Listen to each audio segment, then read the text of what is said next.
Hey guys, it's Mitch. How's it going? We continue the last days of Jim Lee trying to convince anybody that he's a regular penciler. And we gotta just kind of hope that this storyline comes to an end soon, because holy crap is it uninteresting. We're taking a look at Wildcats number 12. Aren't you excited? So just before we get into it, if you enjoy the channel, if you feel like you might want to help out a little bit, go subscribe on my Patreon. It gives you early access to everything I do. Helps out the channel, helps to buy new comics. Man, I was trying not to be pessimistic until I'd at least gotten past the shilling, but I couldn't even manage that. So we're continuing. Yeah, these are the last days of Jim Lee. Again, at least as a regular penciler. We're going to get a lot more of the same that we had last issue, which was a lot of dudes helping out on pencils and inks, which of course means a substandard product. Which might be okay if the story was like fun or engaging, but like Claremont can't even manage that in this. So, I guess there's a reason these were the last issues of Wildcats I bought. I missed the beginning of Travis Chare's entire career because of this storyline. Okay, so we should start with the cover. It's Zealot with her other buddies that are also not engaging. We got Mr. Majestic, Savant, and Soldier, who are all characters that are hindered in some way. Soldier is boring. Savant, I don't know, just kind of uninteresting. And Majestic at least has an interesting costume, but a bad name. The cover composition, at least, is kind of nice. This is one of the better ones we've seen for a little while. Yeah, Jim has always been obsessed with having guys stare off to the side of the cover, right? Instead of just, like, looking out at the reader. That tends to work a little better. Okay, so, this is a lie. Story Chris Claremont, that's probably true. Pencils Jim Lee, lie number 1. Ink Scott Williams, lie number 2. Which would be fine, except there are no credits for ink or pencil assists in the inside front cover, and this is very clearly not Jim Lee for most of the issue. Now, there's reasons for this, of course. Jim Lee is in the process of turning Wildstorm from just a company he owns that runs like a half-dozen different comics into like an empire that also encapsulates animation. And I'm sure he's trying to move into toys and movies and shit. The internet is still pretty new. I'm sure he's trying to find a way to milk that.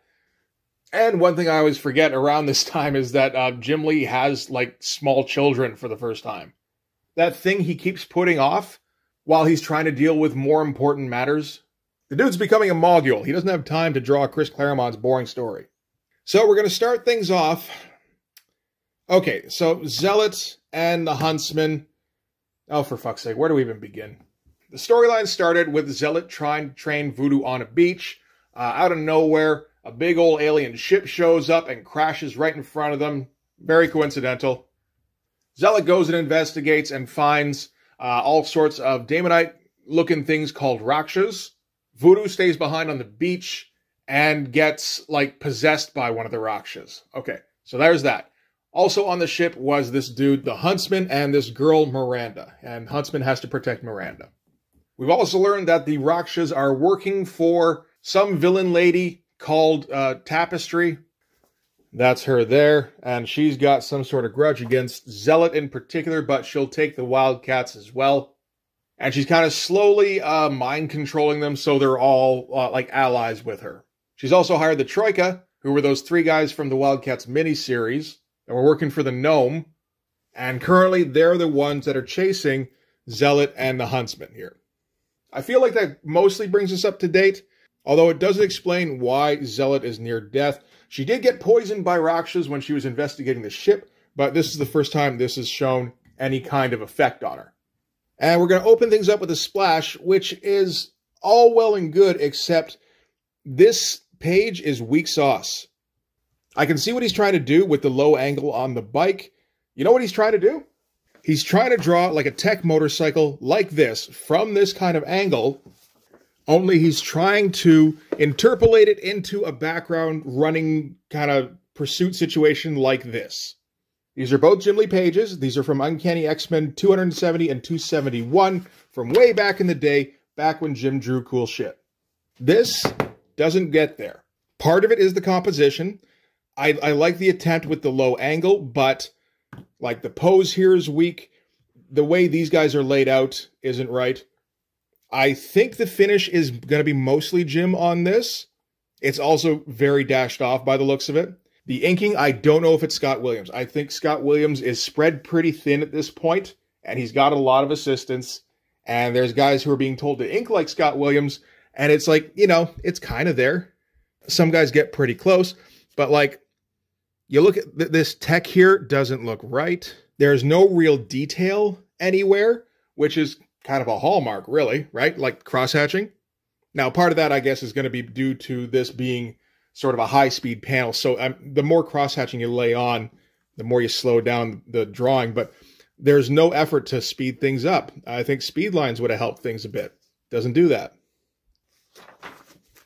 And so, okay, they're racing through the streets. I believe they were in Brooklyn, from what I recall. And there's all these missiles coming after them because Harm is chasing them down. Harm of the Troika. Get all these fucking noodly detail panels here. I don't even know why he would do that. It doesn't even look good. I guess Wilson was doing that shit in Wetworks at one point. So, yeah, no, I can do that too. And yeah, so like they're swerving in and out trying to dodge the missiles. That's a fun shot. I guess that's the explosion going on. That didn't turn out too well at all. But no, the pose here is great. The way the bike's tilted and everything. Love that. And yeah, more explosions. So this is, like I said, Harm shooting everything off. And he appears to have transformed into a glider. Wasn't aware he could do that. But this looks all off. Just the way his arms are set up. I'm pretty sure Jim would have found a better way for him to become a transformer. Something ain't right here. The head's even like the wrong shape. What the fuck? This pose, at least, yeah, like the basic outline is Jim. Same with Slag here. But I don't know. This is largely assisted by the looks of it. I can't even imagine who's inking this. This is such a weird treatment. Is it Travis? Might be Travis. And, you know, obviously is oddly distracting. These two guys look fine, at least. The Harm looks like fucking shit there. Okay, so from there, we're going to flip to Tapestry turning all the Wildcats onto her side. So she still has Warblade and Maul strung up, and she's managed to turn Emp and Spartan into bondage buddies. You can see Spartan's bondage buddy gear there. Voodoo, of course, is still possessed by the Raksha, and she's, yeah, currently working on Warblade. Apparently her deal is that she changes memories or something. It seemed like it was a bit more than that. Like, it was more like she was changing actual sequence of events, but I don't think so. But anyway, she changes everybody's memories so that she's their savior, and they'll serve her indefinitely and wear questionable leather outfits. And the Raksha is kind of using up Voodoo here. So having to house the Raksha is causing Voodoo to just wither up. Like, she's becoming very cronish here. She's got, like, the talons and all that shit. And she has to feed on people to sustain her youth. So Emp calls up his servants, so Jules and Stansfield, and then Voodoo, I guess, rolls out like a bowling ball and then just collapses in front of their car. That could have been better executed. Like this, the basic page idea here is fun, although there's a lot of everything being boiled down to the basics. A lot of like dead-on shots of Maul and Warblade because they're from kind of difficult angles when they're upside down like that. The shot of Tapestry here also from dead on. Well, I guess he's already got Voodoo from the one side in the easy pose that he can do women in.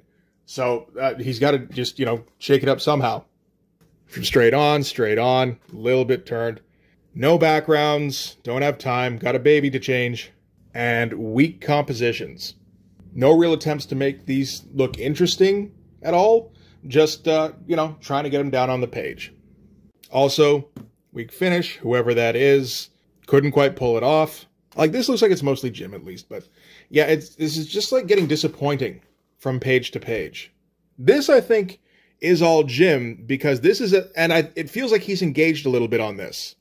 Maybe because he gets to start out by drawing just Voodoo's ass close up. But this is the Raksha and Voodoo fighting for control of Voodoo's body. And we get that kind of psychic persona thing that he did with, like, Psylocke all the time back in X-Men. Only now, it's blue instead of pink. So very different. And Voodoo is basically putting up more of a fight probably than she should, but she also doesn't have any training because nobody ever trains Voodoo. Not until Alan Moore comes on as writer anyway. So the Raksha's just kind of like tearing apart her astral projection, but she's like putting herself back together again pretty quick at least. I'm not sure how easy this stuff is to draw. Like, there's no rendering involved at least, but with all these weird highlights and everything everywhere, I gotta think it's a little bit more difficult than it looks just as like, you know, coloring book format. But, you know, decent spread anyway. So yeah, she's writhing around in front of the car, and Jules goes to investigate. And like she's like just about a desiccated corpse at this point. That's not Jim at all. There's all sorts of guys in Homage Studios around this time that this could be. I'm not even sure with this stuff. Like there's Scott Clark, Ryan Benjamin, Brett Booth, Travis Charest. They're all helping out on this shit at this point. That might be Travis Charest, actually. It has a little bit of that weird, I don't know, element to it. And then there's a big like energy explosion thing when Jules gets close to Voodoo. So, I mean, judging by the way things generally go, you would think that Voodoo absorbed Jules there, but I'm pretty sure Jules sticks around. And then we cut immediately to the Troika, who are pursuing Zealot and the Huntsman. But there's no transition there, and he didn't do it on a different page, so that's just a little bit confusing. So it looks as though the Troika stumbled upon Jules and Stansfield while looking for Zealot and the Huntsman, and then just completely disregarded them. Not the case, though. And they come across the Huntsman's destroyed bike, but no evidence of the corpses, because the Huntsman and Zealot have taken Miranda, and they've basically holed up inside a building that was nearby. And they're trying to figure out exactly how to deal with the Troika, since Zealot can't really do much of anything, including either fight or run. So she's telling the Huntsman there that he's got to take off with Miranda. But instead, he's going to leave Zealot with Miranda to kind of like guard over her, and then he's going to go take on the Troika single-handedly. So he seems to be a little OP, in my opinion. There's some interesting stuff going on these pages. I like this whole thing with the blinds in front of them. I guess those are blinds. Vertical blinds? That might be vertical blinds. How many diagonal blinds do they have in this building? Reasonable amount of detail in the back here for just like, you know, pipes and stuff. That's okay. This one looks all right. This panel looks a little weak. And this one looks like somebody else inked it. Yeah, there's a lot of that where it almost feels like Scott Williams, except everything is too thick. And this panel looks okay. This one looks like it was probably fun to draw. Anyway, at the end here, the Troika have found the building that the heroes have holed up in. What the hell is that face? Sorry. So Slag just covers the entire, like, lower 3 floors of the building in lava, which makes me wonder exactly what the fuck his power is. I don't think that's coming out. It kind of looks like it's coming out of him, but I can't imagine he's covering an entire building with lava that he's creating. So is he creating the lava out of nothing? Is he calling the lava up out of the sewer system? All that lava that the city of New York had in storage, what if they need that lava?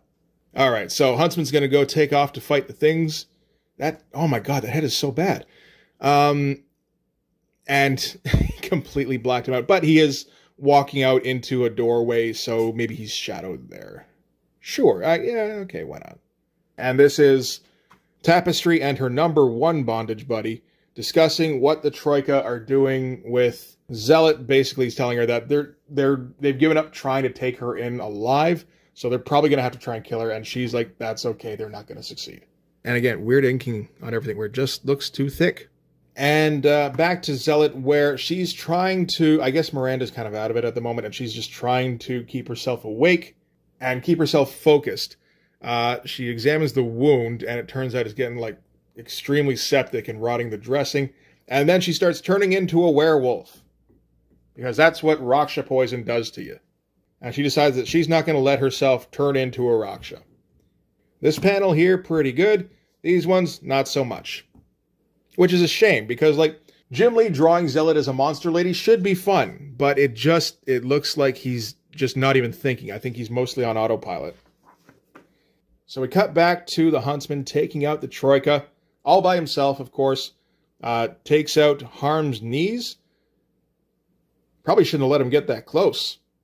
And Pierces is back with the pipe here, which triggers a missile launch, which hits Attica dead on. That part's fun. Why doesn't more of that kind of thing happen in this? And Attica is apparently fine, for the most part, but then he gets a shotgun in his mouth. So I got to assume shotgun in the mouth probably would not be handled quite so well as missile in the face.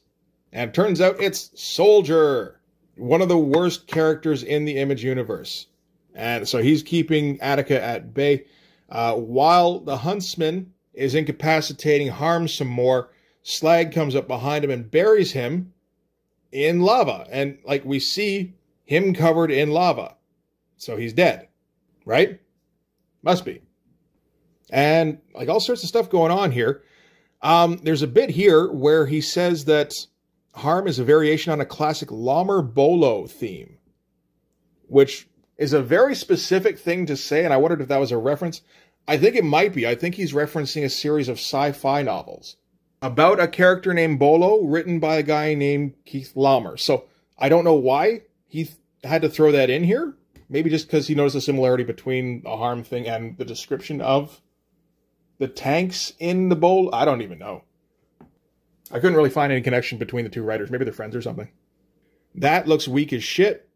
Well, it kind of looks like Jim Lee lines, particularly in the face here, but a lot stiffer, which to me says 1994 Ryan Benjamin. Weak execution on this, like just the finish. Yeah, this is a page he got a lot of help on. Okay. Meanwhile, inside the building, Werewolf Zealot is trying to deal with screaming baby Miranda, who she can't comfort, I guess, even though she changed her diaper or something. This is just Jim's everyday life seeping into his work. And she's able to put her back to sleep by doing energy eyes at her. Which, surprisingly, is not something we've seen Zealot do before. And then something screams into the room. This is Tom Warzachowski on letters, isn't it? Yeah, Tom Warzachowski's going to have a bit more fun with it than the usual guys, like Mike Heisler or whatever. And Harm, yeah, like busts in and starts shooting everything and then goes, by the way, I can't see anything because my sensors have been fucked up. Like, that's not exactly how it says it. He says that, but in robot. And then he gets hit by a girder with no real indication of why. Like, this could all be a flip back outside with Harm shooting at, I guess, Soldier? Or maybe the Huntsman if he's still around. But no, he did bust in the room. And this is Zealot who threw a girder at him. I don't know how. And then Slag says that Harm breached his mantle. So I guess he's going to start leaking lava everywhere. So he was following him, I suppose, because last we saw both of these guys were outside. And Harm seems to be getting more and more fucked up because of Slag's lava leaking everywhere. And then I think Zealot turns on the sprinklers, probably just to create steam so that, you know, Slag can't find her. And all of a sudden, Slag starts speaking with a German accent. Halfway through the comic. We find out that his name is Heinrich Hester. And he goes, yeah, like skipping through the fog looking for Zealot here. Again, weird inking things going on. You can usually tell when he has to do like metal stuff. It's like, that's not Scott Williams, I'm pretty sure. And I don't know who did this. Like, if Jim's doing breakdowns here, they're very loose, and whoever's picking it up isn't doing a whole lot to make it look good. So I guess Slag being German now is like Chris Claremont's attempt at making him a bit more interesting. And it's like, okay, well, I guess it worked for Nightcrawler. And you might be like, what? Nightcrawler has a personality. Well, he does now. Did he have a personality in Giant Size X-Men #1? I mean, maybe a bit. But that was kind of the shorthand back then to make them seem like they had a personality without having the time to actually build them up. It's like, oh no, we make them from different countries. So that may actually be like using old tricks. So yeah, he's skipping through, and then Zealot pours ball bearings all over the floor, and I guess Slag goes whoop, whoop, whoop, and goes sliding out the window. I guess they're not on the ground floor. I didn't even know that. But on his way, he's able to snag Miranda, and then he's hanging on to like the edge of the window and threatening to burn her alive. So I guess he's cooled himself down like pretty much all the way here. And then somebody entirely new inks this page because this looks completely different. Anyway, Huntsman shows up, even though he got buried in magma. Miranda looks sorely disappointed, as are we all. And Z-Wolf does more lightning eyes, which apparently is a power that she now has. Yeah, I mean, you can see just like sleepwalking through the page here. Not thinking about compositions at all. Dead on, looking off to the side, and as soon as he does it that way, it looks less convincing. Again, I think a large part of that is finishes. I don't know who's doing this. This looks like Jim, or maybe J. Scott Campbell. But the Electro Eyes apparently incapacitate Slag, and Miranda is, yeah, she gets let go. And it seems to do something where it expunges the Raksha from Zealot and turns her hair all curly. And this looks as though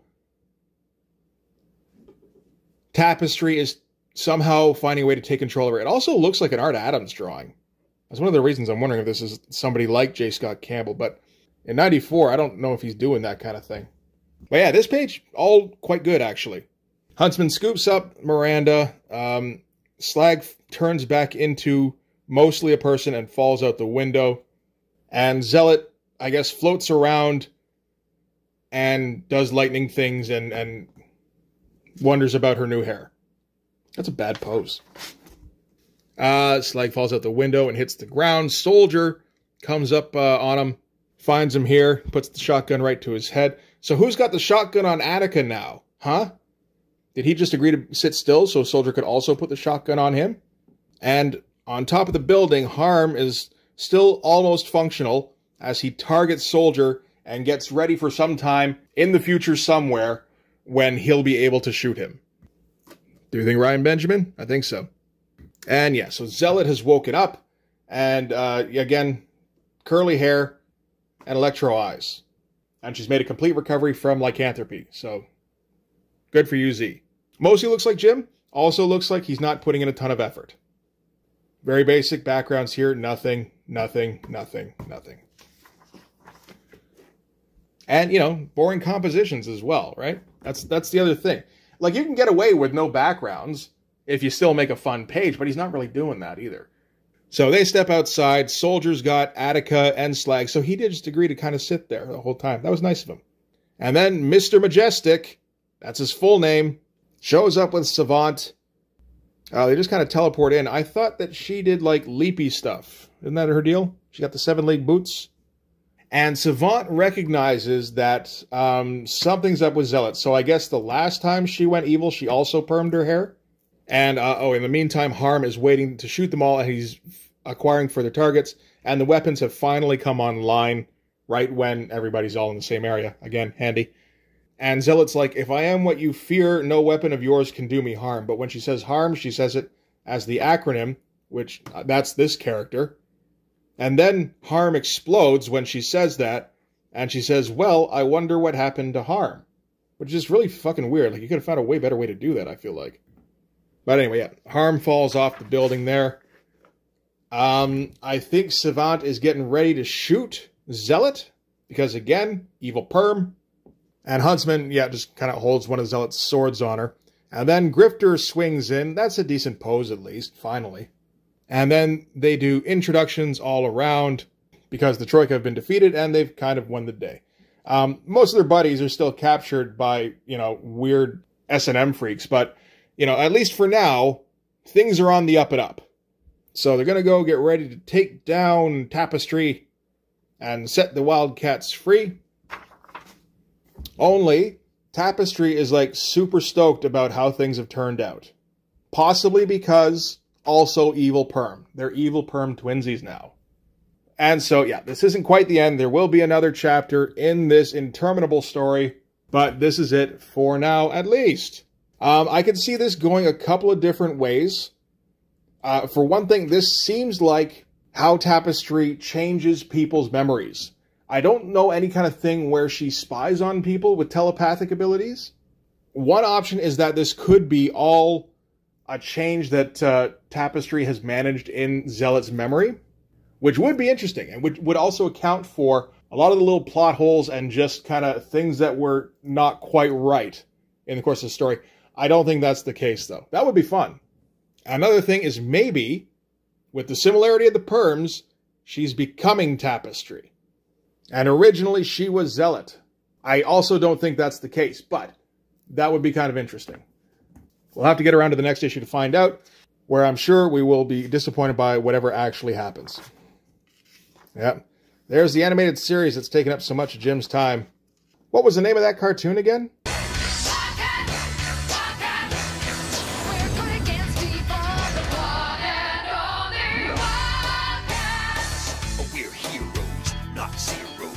Ah, yes, that was it. All right, so that's it for Wildcats number 12. Yeah, this is starting to just feel like a book that nobody really wants to be a part of anymore, except for all of the young talent who are trying to get some work in next to Jim Lee and Scott Williams. And I mean, good for them. You know, a lot of them did parlay this kind of thing into becoming regular fixtures in the industry. At this time, though, it just makes, like I said, the comic kind of substandard. But, I mean, you know, the alternative is we wait 3 months for a completely penciled by Jim Lee Wildcats issue that he probably still isn't particularly interested in because his focus is on his company and his family. So, really, the only people who lose in this are the readers. And that's a sacrifice we're willing to make, right? Well, it wasn't when I was a kid, but that's okay. Only one more issue of this to go, so we can stick it out. Anyway, that's going to do it for this one, so thanks very much for watching. If you like this video, please hit like, hit subscribe, hit the notifications so you know when the next one's coming out. Go over and subscribe on my Patreon. It gives you early access to everything I do, from the Blood Force stuff to the YouTube videos before they get uploaded to YouTube, as well as some Patreon-exclusive content. You can also follow me on Instagram and DM me there for commissions, and you can join the Blood Force Discord server. But yeah, that's going to do it. Thanks again for watching, guys. I'll see you in the next one. Bye-bye.